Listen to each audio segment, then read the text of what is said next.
Dans l'interview, j'ai avec moi Gilles Maintré, auteur de Démocratie, rendons le vote aux citoyens, paru chez Odile Jacob. C'est un plaidoyer très clair pour le vote électronique qui assurerait une plus large participation des citoyens à la vie démocratique, fournirait un nouveau mode d'intervention dans la vie publique. Bonjour Gilles Maintré. Bonjour. Vous partez déjà d'un constat assez sévère. Vous nous dites qu'on est en récession démocratique.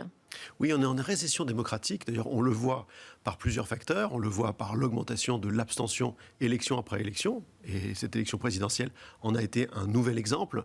On le voit aussi par des formes de radicalité, de violence dans l'espace public, sur les réseaux sociaux, de critiques par rapport au fonctionnement des institutions. Et puis, il y a eu des mouvements. On se souvient des Gilets jaunes. On se souvient de citoyens qui ont dit écoutez, nous, on veut une autre démocratie. On veut voter différemment.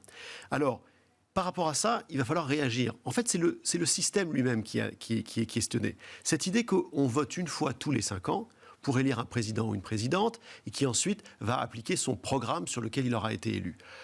Eh bien, la réalité, c'est que c'est de moins en moins ce qui se passe, puisque les déterminants de l'élection sont très variés. On vote pour, on vote contre, il y a le fameux vote utile. En fait, ce vote utile qui donne le sentiment que le vote est inutile, paradoxalement. Et puis, le temps s'accélère. Il se passe de plus en plus de choses. Il y a eu la crise sanitaire. Avant ça, il y a eu la crise financière, l'attentat terroriste. Le monde va plus vite. Le temps va plus vite. On a besoin de davantage solliciter le peuple exactement, pour prendre les bonnes décisions. Il y a une attente de pouvoir s'exprimer plus régulièrement sur les grands sujets. L'impression qu'on les met sinon sous le tapis, qu'ils ne sont pas réglés au moment de l'élection présidentielle, qu'il n'y a pas ou peu de débats, et honnêtement, on l'a vu encore dans cette élection, peu ou pas de débat, et que du coup, on n'est pas consulté sur les vrais sujets. On est consulté sur un casting, mais on n'est pas consulté sur les vrais sujets. Certaines personnes vont prendre le sujet par le biais de la Constitution, en disant qu'il faut vraiment changer la République. Vous dites la solution, elle passe par la technologie. Oui, parce que le vote électronique, et comme vous le dites, ce livre est un plaidoyer, le vote électronique va permettre de libérer ces nouvelles respirations démocratiques. Pas simplement parce qu'il va nous permettre de voter confortablement depuis notre canapé. C'est pas l'enjeu. L'abstention, c'est pas parce qu'on est parti à la pêche ou au tennis. C'est parce qu'il va permettre d'avoir plus de consultations, d'organiser plus de référendums, plus de consultations citoyennes au niveau national et au niveau local. Et on voit bien que ça ne sera possible que si on a un instrument suffisamment flexible. Alors, évidemment, il ne s'agit pas aujourd'hui de remplacer le vote à l'élection présidentielle, le vote papier, par du vote électronique. Il fonctionne, il a créé de la confiance, peut-être qu'un jour on évoluera, mais l'objectif, c'est bien plutôt d'avoir ces nouveaux espaces, ces nouvelles élections. Celles-là, on ne va pas à chaque fois qu'on organise un référendum, une consultation locale, régionale, nationale, réunir tous les bureaux de vote. Vous savez que pour une élection en France, il faut à peu près 500 000 volontaires, 70 000 bureaux de vote, dans chacun un président, 2 assesseurs, des scrutateurs. Cette lourdeur étouffe en fait notre démocratie. Et donc pour rendre cette démocratie, vous dites plus active, finalement il faut davantage voter, mais est-ce qu'il y a une réelle volonté des citoyens, vous pensez, de voter plus souvent, d'être sollicités plus souvent? Alors, c'est ce que montrent toutes les études d'opinion. Toutes les études d'opinion.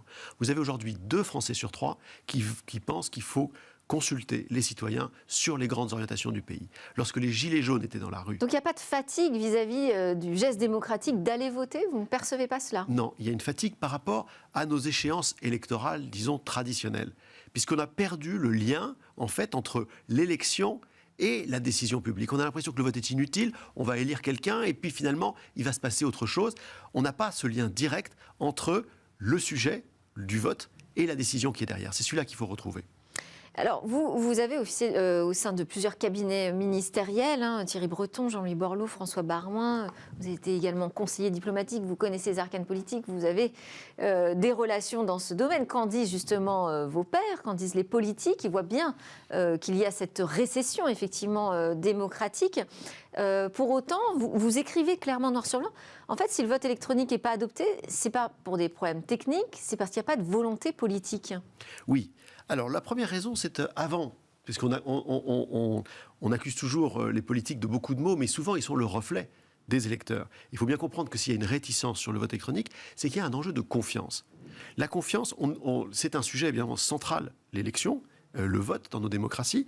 Et aujourd'hui, il y a une perception de toute une partie de la population que finalement le vote électronique est opaque, pas sûr, facile à hacker ou à contrôler l'extérieur. Et ça, c'est l'argument aussi que vous entendez du côté des politiques? Oui, qui en fait en font le reflet, avec bien sûr peut-être des arrière-pensées, parce qu'on voit bien que jamais un pouvoir constitué n'a envie d'élargir trop le champ. On se dit, pour qui vont voter ces nouveaux électeurs qu'on va ramener si jamais on accroît la participation? Donc vous avez raison, c'est un peu plus large que ça. Mais la vraie question, c'est la confiance. Il faut attaquer la confiance.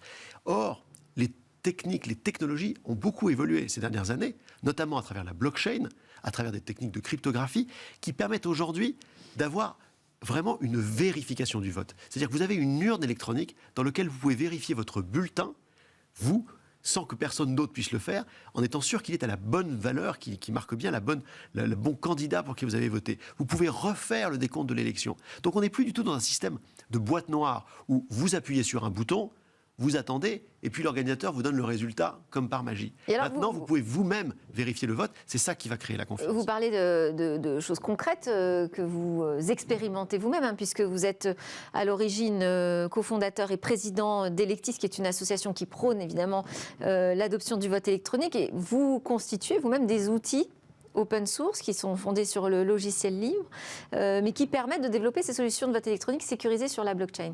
Donc vous dites aujourd'hui, il n'y a pas de frein technique. Alors absolument. Nous, on n'est pas un think tank de plus, parce qu'il ne s'agit pas simplement de réfléchir, même d'écrire des livres, il faut aussi faire. On est ce qu'on appelle un do tank. On a envie de montrer par la pratique que c'est possible le vote électronique. On a trouvé des maires qui s'engagent avec nous, qui croient eux aussi à une autre démocratie plus fréquente. On a commencé à Neuilly-sur-Seine avec Jean-Christophe Fromentin. Les habitants de Neuilly, tous les mois, peuvent s'exprimer sur des sujets municipaux. On va continuer à Caen. On a fait des élections dans le sud-est de la France. On a des partenariats en Suisse. On va commencer à Zurich. Vous voyez, chaque fois, ce sont des maires qui, avec nous, s'engagent en disant « c'est possible, avec ces nouvelles technologies, d'une part, les citoyens le comprennent, c'est facile à utiliser, et par ailleurs, on crée de la confiance. Et les résultats en termes de participation, est-ce que vous voyez que ça change un peu le profil des électeurs? Ça change totalement la participation. Nous, En volume et en qualité, en profil également? Bien sûr. Alors, on voit que, par exemple, on a 50% de participation, ce qui est, évidemment, c'est moins que pour une élection présidentielle, mais pour des consultations locales, c'est un chiffre énorme. 50% des gens qui sont inscrits sur les systèmes de vote électronique, ils votent effectivement le jour J. Et ils votent, et on a les retours après. Ils votent parce qu'ils voient que c'est, d'une part, que c'est facile, d'autre part, que ça les réengage dans la vie politique locale, qu'ils ont leur mot à dire sur des sujets très concrets. Ça peut aller d'une infrastructure, ça peut aller de la gestion de la médiathèque, ça peut aller, on a aidé un maire dans le sud-ouest de la France il considérait, vous vous souvenez, dans le moment des parrainages, certains maires ont dit « mais c'est pas à moi de parrainer, je vais demander à mes concitoyens ». Eh bien voilà, on l'a aidé à demander à ses concitoyens pour qui il allait parrainer pour l'élection présidentielle. Vous voyez, il y a plein d'usages très différents qui ont tous en commun d'associer les citoyens à la décision. Vous prenez comme modèle aussi l'Estonie, la Suisse. Est-ce que ces modèles sont transposables, cette démocratie directe, ces États plateformes numériques, enfin l'État plateforme numérique et l'Estonie, est-ce que c'est transposable aussi facilement comme ça à la France? Alors, je réponds d'abord sur la Suisse, vous avez les deux exemples. Oui. Parce qu'effectivement, une des principales objections, on dit tout le temps, mais attendez, la France n'est pas la Suisse, on ne va pas se mettre à voter tous les trimestres. Et c'est vrai que la démocratie suisse est très ancienne et extraordinairement active. Mais reconnaissez... Et travaille sur le consensus qui n'est pas très ancré en France. Bien sûr. Mais reconnaissez qu'entre voter une fois tous les 5 ans en France sur les grandes orientations nationales et voter une fois tous les trimestres, il y a probablement une marge. On n'est pas obligé d'aller tous les 3 mois décider en commun, mais on pourrait décidément voter plus. Pour l'Estonie, c'est très intéressant, parce que l'Estonie a été pionnier dans le vote électronique. Je rappelle qu'ils votent électroniquement à toutes les élections depuis 2005, parce qu'ils ont mis en place une identité numérique. Oui. Tout est numérique en Estonie, tous les services sont en ligne. Vous êtes d'ailleurs propriétaire de vos données. Vous êtes mis au courant quand n'importe quelle administration a accès à vos données. Et grâce à cette identité numérique, on a une sûreté très forte pour voter. On ne pourra pas en France voter à des élections à fort enjeu, notamment des élections nationales, tant qu'on n'aura pas cette carte d'identité numérique pour tout le monde.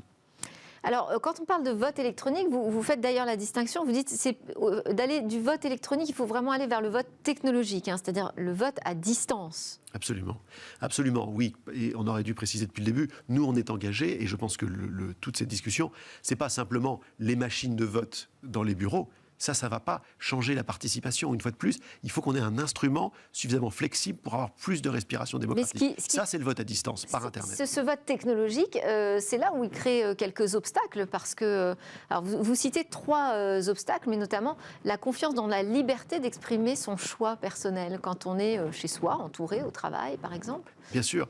Alors, les Estoniens ont répondu à cette question-là, parce que en Estonie, une fois de plus, on vote y compris pour les élections législatives, parlementaires les plus importantes.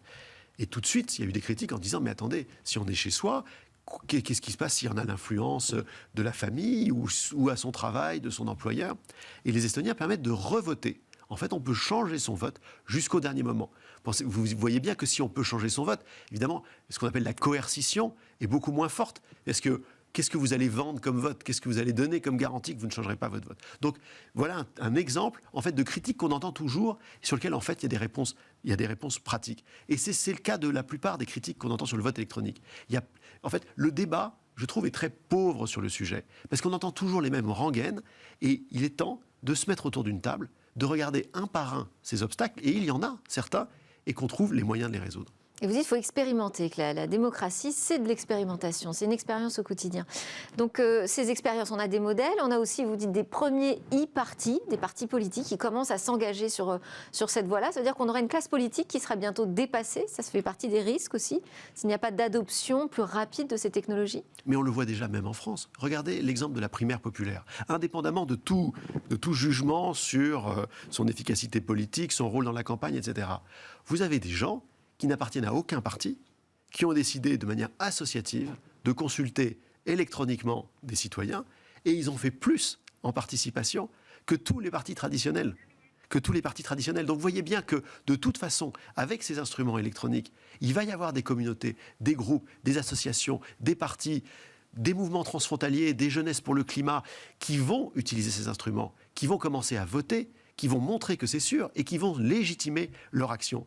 Si les partis, si les institutions restent en retrait, on va être dans un monde un peu schizophrène. Ça veut dire qu'on aura une fracture nouvelle politique. Mais alors, il y a un point qui m'a interrogée quand même dans votre ouvrage. Vous commencez par une fiction avec une jeune fille qui est dans un parc, je crois, et elle reçoit en fait des recommandations qui sont proposées par les algorithmes. C'est-à-dire que vous imaginez même qu'on puisse augmenter nos intelligences sur les sujets sur lesquels on sera consulté à travers de l'IA. Alors, là, j'ai voulu effectivement frapper l'imagination du lecteur dès le début. Donc, on a une jeune femme, Marianne, qui est un dimanche après-midi. Elle doit voter et effectivement, elle a un petit avatar qui lui propose sur les sujets, en fonction de ce que l'avatar sait être ses préférences, des façons de voter. Je suis polémique là-dessus. C'est quelque chose qui a été proposé par un chercheur. Ça pourrait être plus effrayant que rassurant. Bien sûr, bien sûr. Ça a été proposé par un chercheur du MIT, qui aujourd'hui maintenant est à l'université de Toulouse, César Hidalgo, pour essayer de nous réveiller en disant il y a à la fois le meilleur et le pire dans la technologie, comme toujours. Réfléchissons ensemble à comment on veut voter demain. Est-ce qu'on veut nous déléguer complètement notre façon de voter à des avatars, à de l'intelligence artificielle? Est-ce que dans le fond, vous savez, on entend toujours, la principale critique, c'est qu'il ne faut pas faire voter les citoyens parce que c'est les experts qui savent, il y a les sachants. Ben, les sachants de demain, ce seront les avatars. Les sachants de demain, ça sera l'intelligence artificielle. Est-ce qu'on veut déléguer tout ça à l'intelligence artificielle ou est-ce qu'on veut reprendre notre vote en main en utilisant la technologie, mais pour voter, pour décider? Merci beaucoup, Gilles Maintré. Je rappelle, vous êtes auteur de Démocratie, rendons le vote aux citoyens, paru chez Odile Jacob, et également cofondateur, président d'Electis. Vous restez avec nous, on va commenter l'actualité tech ensemble, l'actualité de la semaine.